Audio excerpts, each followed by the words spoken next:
உச்ச நீதிமன்ற நீதிபதிகள் இன்னைக்கு உங்களை கிழிச்சு தொங்க விட்டுருக்காங்க. புரியுதுங்களா? அடுக்கடுக்கான கேள்வி கணைகளை வச்சிருக்கிறாங்க. அதுக்கெல்லாம் பின் வாங்கிட்டு வந்துட்டு இருக்குது. ஒரே மாநிலத்தில் 2 நீதிமன்றத்திலையும் வழக்கு தொடுப்பீங்களான்னு கேட்டிருக்காங்க. அதுக்கெல்லாம் என்ன பதில் சொல்ல போறாங்க இந்த வாயை வாடகைக்கு கொடுக்கக்கூடியவர்கள்? மக்கள் பார்த்துக்கிட்டு இருக்கிறாங்க. இவர்களுக்கு பின்னங்கால் பெதறியில் அடிக்க ஓடி போறாங்களா இல்லையன்றதை மட்டும் பாருங்க. இன்னும் நீங்க எப்படியே மக்களை ஏமாத்திக்கிட்டே இருக்கலாம்னு முடிவு பண்ணிட்டு இருக்காங்க இந்த திமுக அரசாங்கம். நீங்க சொல்லக்கூடியது அப்படியே எல்லாருமே மக்கள் நம்பிடுவாங்கன்னு நினைக்கிறீங்களா? இப்போ நீங்க கேட்குறீங்கல்ல, பேசல இத்தனை பேர் வரல, எனக்கு எத்தனை நெருக்கடிகள், வாங்க பார்க்கலாம் தான் நான் கூப்பிடுறேன். வா கைது செய், தயாரா இருக்கேன். அதுக்கெல்லாம் ஓடி ஒளியக்கூடிய ஆட்கள் நான் இல்லை. பஸ்ஸுக்குள்ள என்ன நடந்தது? என்ன வேணா நடந்திருக்கும். உங்களுக்கு என்ன பிரச்சனை? கேமரா உங்க வண்டிக்குள்ள இருந்தது கேமரா. என்ன பண்ணிட்டு முதலமைச்சர் வீட்டுக்குள்ள என்ன கேமரா இருக்கு எடுத்துட்டு வந்து காட்ட சொல்லுங்க. இதெல்லாம் தனி மனித சுதந்திரத்தை பறிக்கக்கூடியது இல்லையா? ஒரு நீதிபதி கேள்வி கேட்டுட்டா எத்தனை நீதிபதிகளை எதிர்த்து இந்த தமிழகத்தில் ஆர்ப்பாட்டங்கள் நடந்திருக்கு, மறந்துட்டோமா? கபடதாரிகள்னு உங்களை மேடையில் வந்து முழங்கினாரே மதுரை மாநாட்டில், தெரியலையா உங்களுக்கு? திமுக கபடதாரிகள்னு சொன்னாரே, புரியலையா? அப்போ கரூரில் நடந்த சம்பவத்துக்கு பிறகு தலைவர் தளபதி அவர்களுக்கு மிகப்பெரிய ஒரு ஆதரவு அதிகரிச்சிருக்குன்றது தான் இன்னைக்கு ஒட்டுமொத்த ஊடகங்களுடைய செய்திகளாக இருக்கு. ஆச்சி அதிரசமா விடுங்க, கையில தட்டி சூடான எண்ணெயில பொரிச்சா அதிரசம் ரெடி. அக்டோபர் 5ஆம் தேதி முதல் உங்கள் ஜெயச்சந்திரன் இப்பொழுது மிக பிரம்மாண்டமாக கீழ்கட்டளையில். வணக்கம் சார். வாழ்த்துக்கள். அதாவது தாவேக்காவில இருந்து ஜலீல் அவர்கள் உங்களுடைய கருத்துக்கள்லாம் சொல்றதுக்காக வந்திருக்கீங்க. மிக்க நன்றி சார். தாவேக்கா அதிமுக கூட்டணி அமையுமா? தாவேக்கா கூட்டணியை பற்றி இன்னைக்கு இல்லை, 2வது மாநாட்டிலையும் தேர்தல் முகவர் மாநாட்டிலையுமே பிரகடனப்படுத்தியிருக்கிறாரு, சொல்லியிருக்கிறாரு. பல முறை அண்ணன் பொதுச் செயலாளர் அவர்களும் இதுக்கான ஒரு விளக்கத்தை கொடுத்துருக்கிறாரு. ஆதவ் அர்ஜுனா அவர்கள் தேர்தல் மேலாண்மை பொதுச் செயலாளர் அவர்களும் இதற்கான ஒரு பெரிய விளக்கத்தையே கொடுத்துருக்குறாங்க. அதையும் போக திரும்ப திரும்ப அதிமுகவினுடைய தரப்பில் இந்த மாதிரி அவர்களுக்கு ஒரு விருப்பம் இருக்கலாம். ஆனால் பாசிசவாதிகளோடு நேரடியாகவோ மறைமுகமாகவோ எந்த விதமான கூட்டணியும் இல்லைன்றது தலைவர் தளபதி அவர்கள் கொள்கை முடிவாக அறிவிச்சிருக்கிறார். அப்படி இருக்கும்போது அவங்க கட்சிக்காரரே அவங்க டிஷர்ட்டை போட்டுக்கிட்டு ஒரு 2 கொடியை ஆட்டின உடனே பார்த்தீங்களா பிள்ளையார் சொல்லி போட்டுட்டாங்க, இது கூட்டணி வலுவான கூட்டணி அமையனா அப்போ இவ்வளோ நாள் வலுவிழந்து போயிருக்கு அதிமுகன்றதை இதில் புரிஞ்சிக்க முடியும். கரெக்ட். இபிஎஸோட கூட்டங்கள் எல்லாத்துலேயும் தாவேக்காவோட கொடி உயர்ந்து நிற்குது. அப்போ தாவேக்காவும் அதிமுகவோட கூட்டணி இணைஞ்சிட்டாங்க. ஓவரலாக ஒரு 70% கூட்டணியோட பேச்சுவார்த்தைகள் முடிஞ்சிருச்சு. விஜய் கிரீன் சிக்னல் கொடுத்துட்டாரு அப்படின்ற ஸ்டேட்மெண்ட்ஸ் நம்ம அடுத்தடுத்து கேட்குறோம், தகவலாகவும் வெளிவருது. அதை எப்படி? இல்லை அது இப்போவும் சொல்கிறோம், கொள்கை ரீதியில் பாசிசவாதிகளை எதிர்க்கிறேன். அவர்களோடு நேரடியாகவோ அல்லது இப்போ அதிமுக மூலியமாகவோ மறைமுகமாகவோ ஒரு கூட்டணி இல்லைன்றதை தெளிவுபடுத்தியிருக்கிறார். ஓகே, ஒருவேளை இருக்குன்ற தகவல் வருது, அதுக்காக தான். காணல் நீருக்கெல்லாம் பதில் சொல்லணும்னா எப்படி? அவர்கள் நினச்சிக்கிறாங்க அவர்களுடைய தொண்டர்களை உற்சாகப்படுத்துறதுக்காக அவர் சொல்லக்கூடிய வார்த்தைகள். அவர் அப்பவுமே சொல்கிறாரு வலுவான கூட்டணி அமைனா, அப்போ இப்போதைக்கு வலுவில்லாமல் இருக்கிறாருன்றது அவருக்கே தெரியுது. அந்த பிரம்மாண்ட கூட்டணி பிரம்மாண்ட கட்சி இங்கே கூட வரப்போகுதுன்னு ஒரு ஸ்டேட்மெண்ட் கொடுத்துருந்தாரு இல்லையா? அது அவங்க ஒத்துக்கிறாங்கல்ல, பிரம்மாண்டம் தமிழக வெற்றி கழகம் அப்படின்னா மிகப்பெரிய பிரம்மாண்டம் அப்படின்னு சொல்லிட்டு. இப்போ நீங்கள் இந்த வீடியோ போட்டு கொஞ்ச நேரத்திலே பாருங்கள், அதிமுகவோட கூட்டணி போகலாமான்றதை இருக்கக்கூடிய தலைவர் தளபதியினுடைய தம்பி தங்கைகள் கமெண்ட்லேயே சொல்லுவாங்க. அப்படியா? யாரும் இதை எதிர்பார்க்கல, அது தேவையும் இல்லை. தமிழகத்தில் மிகப்பெரிய ஒரு மாற்றத்தை கொண்டு வரணும்னு வந்திருக்கக்கூடிய கட்சி தான் தமிழக வெற்றி கழகம். புரியுதுங்களா? இந்த மாதிரி இவர்களுக்கு போய் நின்றுக்கிட்டு இருக்கணுன்ற எந்த அவசியமும் இல்லை.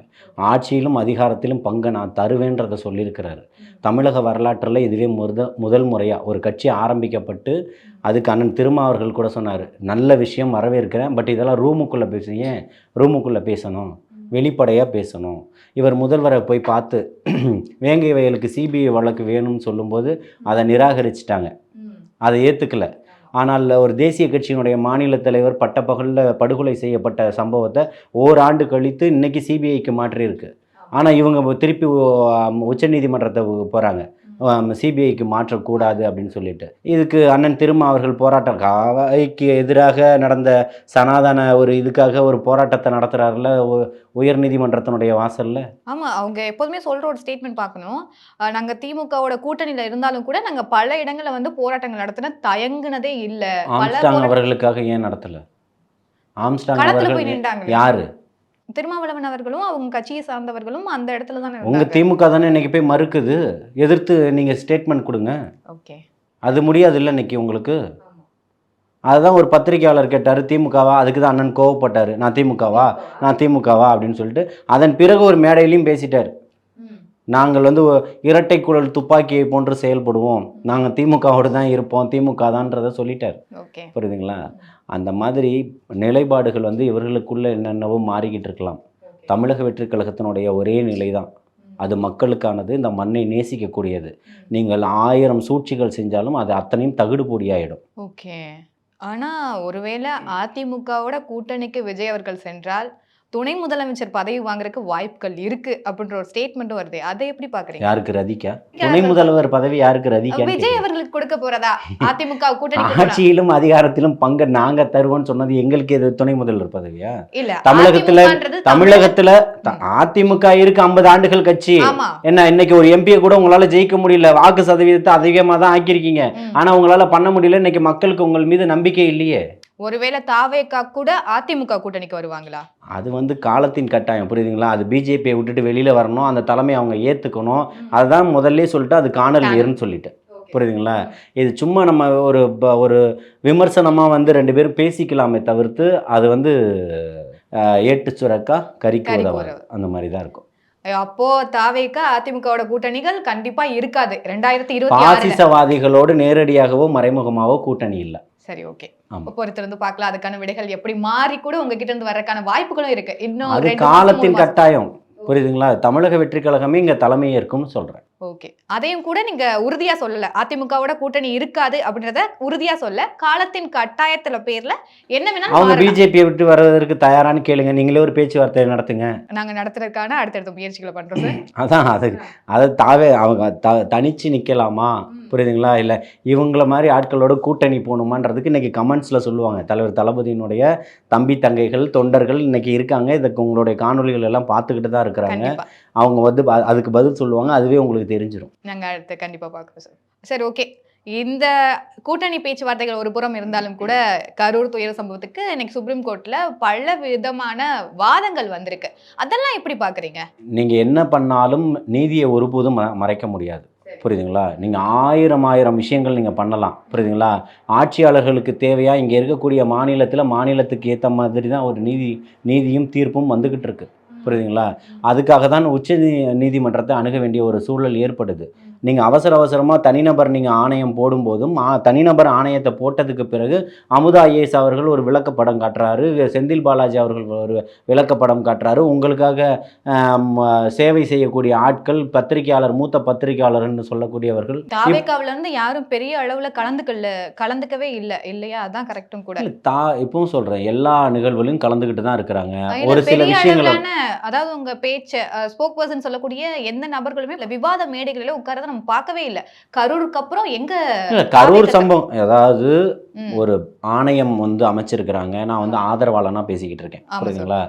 தாவேகாவுடைய ஸ்போக்ஸ் பர்சனா பேசணும் அப்படின்னு சொன்னா அவங்க வந்து ஒரு ஆணையத்துக்கு போறாங்க, ஒரு நீதிமன்றத்தினுடைய கதவுகளை தட்டுறாங்க. தட்டும்போது இருக்கக்கூடிய தகவல்களை இவங்களே எடுத்து சொல்லக்கூடிய விதங்கள் எல்லாமே இருக்கு, மக்களுக்கு எல்லாமே புரியும். இப்பவும் அதை தான் சொல்றேன், தலைவர் தளபதி அவர்களை எந்த இடத்துலையும் மக்கள் இன்னைக்கு நிராகரிக்கல, அதிகமாக வரவேற்கிறாங்க. நீங்கள் நடந்த சம்பவத்தை வச்சு நீங்கள் தான் ஒரு நெரட்டிவை செட் பண்ணுறீங்க. அப்போது உங்களுடைய ஆதரவாக பேசக்கூடிய ஒரு பத்திரிகையாளர் என்ன சொல்கிறாரு அப்படின்னு சொல்லி பார்த்தீங்கன்னா, இன்றைக்கி 3 மாதத்தில் அருணா ஜெகதீசன் தீர்ப்பு கொடுத்துருவாங்களாம். எப்படி?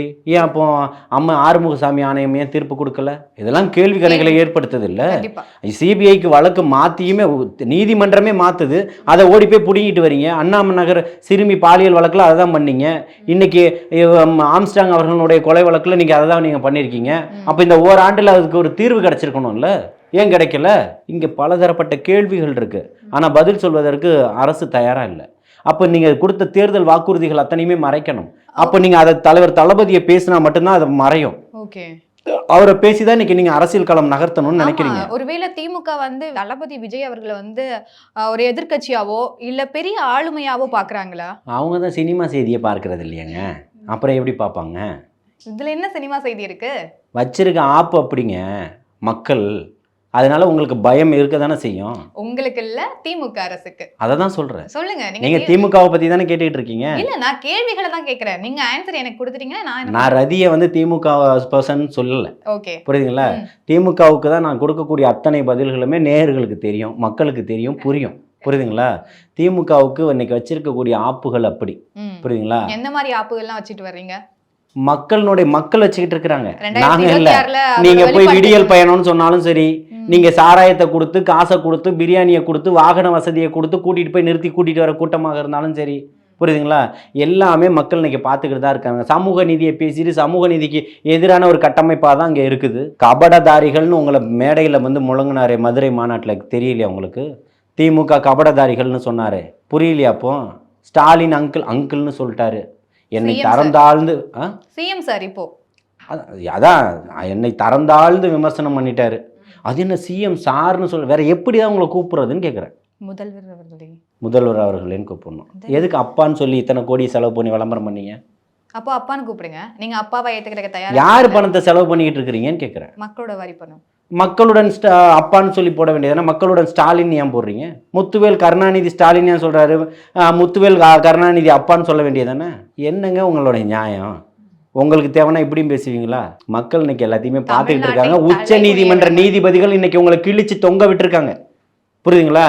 கடுக்கடுக்கான கேள்வி கணைகளை வச்சிருக்கிறாங்க. அதுக்கெல்லாம் பின் வாங்கிட்டு வந்துட்டு இருக்குது. ஒரே மாநிலத்துல 2 நீதிமன்றத்திலும் வழக்கு தொடுப்பீங்களான்னு கேட்டிருக்காங்க. அதுக்கெல்லாம் என்ன பதில் சொல்ல போறாங்க இந்த வாயை வாடகைக்கு கொடுக்கக்கூடியவர்கள்? இன்னைக்கு டிபேட் நடக்கும். அதுக்கு முன்னாடி உங்களுடைய இது டெலிகாஸ்ட் ஆகும். மக்கள் பார்த்துக்கிட்டு இருக்கிறாங்க. இவர்களுக்கு பின்னங்கால் பெதடியில் அடிக்க ஓடி போறாங்களா இல்லையன்றதை மட்டும் பாருங்க. இன்னும் நீங்க எப்படி மக்களை ஏமாத்திக்கிட்டே இருக்கலாம்னு முடிவு பண்ணிட்டு இருக்காங்க இந்த திமுக அரசாங்கம். நீங்க சொல்லக்கூடியது அப்படியே எல்லாருமே மக்கள் நம்பிடுவாங்கன்னு நினைக்கிறீங்களா? இன்னைக்கு களத்துல நின்று பார்த்தோம் அத்தனை பேருக்கும் இந்த வலியும் வேதனையும் வச்சு அரசியல் பண்ணிக்கிட்டு இருக்கிறீங்க. நீங்க பின்ன அரசியல் பண்றீங்களா?